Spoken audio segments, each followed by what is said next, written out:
Hello everyone, welcome to the next video in the mini symposium of Virtual IGA 2020.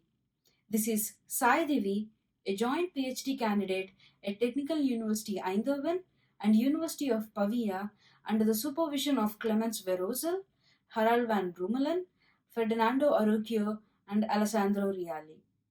In this video, I will talk about error estimate based adaptive integration for immersed isogeometric analysis. First, I will briefly talk about Immersed IGA at Technical University Eindhoven and University of Pavia. We have been working with CT scan based algorithms to reconstruct complex geometries like porous domain. Additionally, with the help of ghost and skeleton stabilization techniques, we could use this reconstructed geometry to solve flow problems. For example, on the left side is the Stokes flow over sintered glass. We could achieve as accurate solutions as voxel simulations but with a fewer degrees of freedom. Now, we would like to extend this algorithm to biomedical applications like stenotic carotids. However, before taking that step, we need to address two challenges. First one is computation cost associated to very high integration points, especially at trimmed cells. The second one is convection issues due to high Reynolds flows. In this video, I will focus on the first issue, which is computation cost due to very high integration points. The main question we would like to address is, can we reduce computational cost associated to integration without compromising too much on accuracy? Before answering this question, let us have a look at existing integration techniques. Here is a brief list of existing integration techniques starting from octree subdivision to adaptive moment fitting method. One of our intentions is to make use of an existing technique and see if we can reduce computational cost associated to integration. So we start off with octree subdivision with tessellation at the lowest level. We will get into the details in the follow-up slides. Before going into details, let me introduce an abstract problem. Let us consider a domain omega, which is immersed in an ambient domain. We consider a weak formulation of a generic problem with A as bilinear form and F as linear form and seeking for a solution U. For discretization, B-spline basis functions are constructed on the ambient domain and then restricted to the background mesh. Then we have Gellerian form of the problem where H as superscript indicates the explicit dependency on the mesh parameter. The integration over elements in the Gellerian form are approximated with summation over integration points resulting in an approximated solution U bar H. The difference between the exact solution U and approximated solution U bar H can be understood with the help of Strang's first lemma. The norm of difference between U and U bar H is less than or equal to two terms. The first term is approximation error or otherwise called SIA error and the geometric or integration error.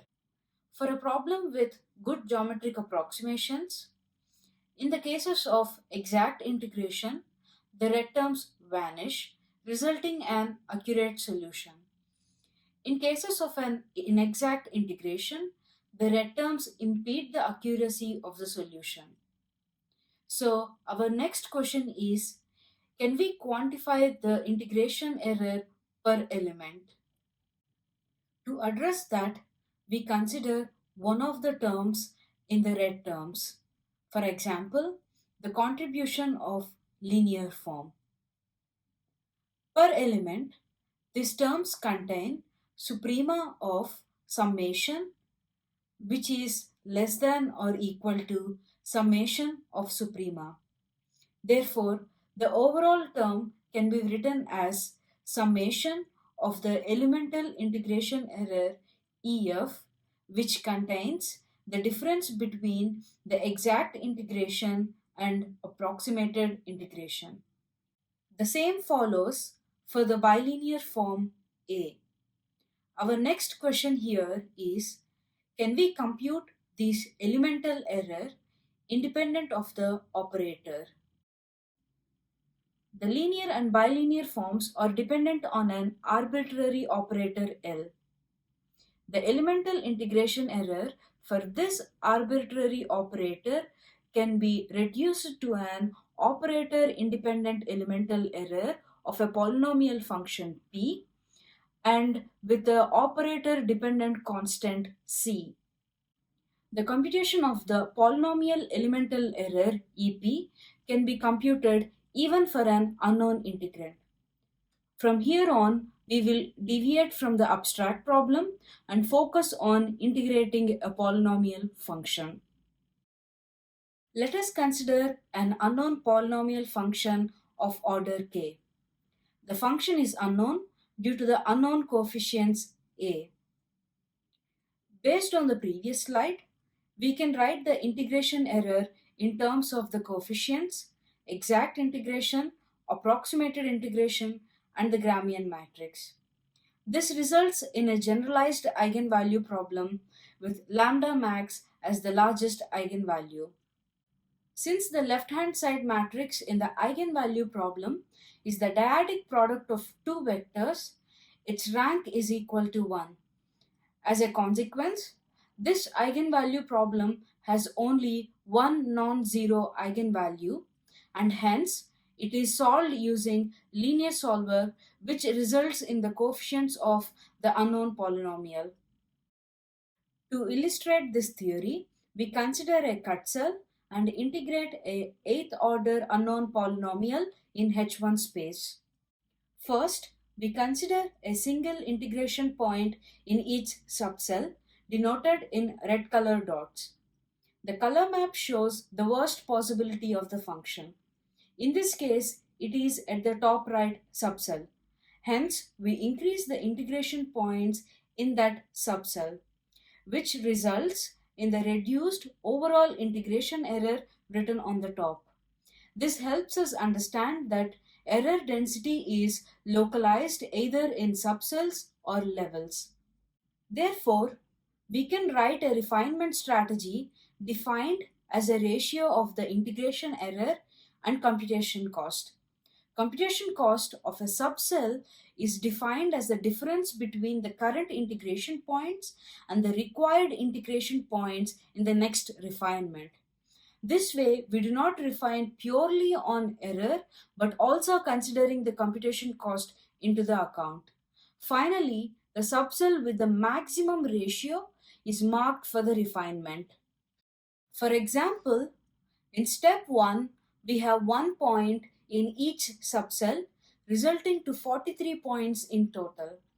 The color map in the first figure shows the integration points. The second figure tells us about worst possibility function and overall integration error on the top.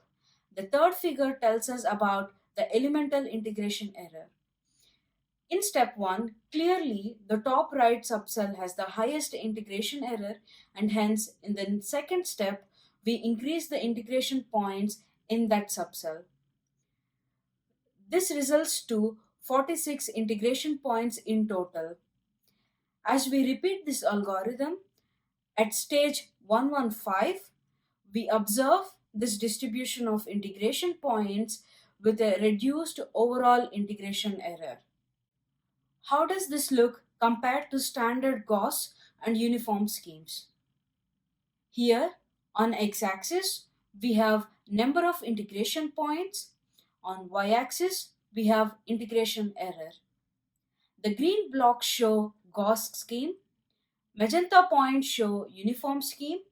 The yellow line is our algorithm. Clearly, Gauss scheme outperforms uniform scheme. Compared to Gauss scheme, the error-based algorithm can be seen in two approaches, based on computation cost and based on accuracy. Moreover, we have a flexibility to choose between the optimized integration points and standard Gauss points. For a same number of integration points, for example 144, the point distribution of Gauss scheme looks like the figure on the left side, with about 2.52 E-2 error, whereas algorithm suggests the distribution on the right side, which results in reduction of integration error by a factor of 25. On the other hand, for a same integration error, for example, about 7.3 E-3, the Gauss scheme contains about 303 integration points, whereas the algorithm suggests that 83 points with the distribution on the right side is enough to obtain similar error. This shows a reduction in points by a factor of 4. Similar behavior is observed in 3D, but with much more reduction rate in computation cost. So far, we have been talking about integrating a polynomial. Now, we will connect back to a problem. Here, we consider a two-dimensional linear elasticity problem. The left-hand side is fixed and the right side is pulled with rollers on top and bottom. We study the ratio of constraint modulus on y-axis for different set of integration points on x-axis for 5 levels of octree partitioning. From this comparison, it is clear that almost same ratio of constraint modulus can be obtained with about 3654 points instead of 6810 points. Similarly, for 3D, we obtain it in 6.77 million points instead of 18.41 million integration points. The main message we would like to convey through this work is that efficient distribution of integration points using Strang's first lemma as a tool helps in reducing either computation cost or integration error. This algorithm is compatible with other schemes, and it is highly advantageous in problems like nonlinear constitutive models. All the simulations presented in this video are powered by Nutils, an open source Python-based numerical utilities library. Thank you for watching the video on error estimate based adaptive integration for immersed isogeometric analysis. I hope this video helps you understand how you can reduce your integration points using Strang lemma as a tool.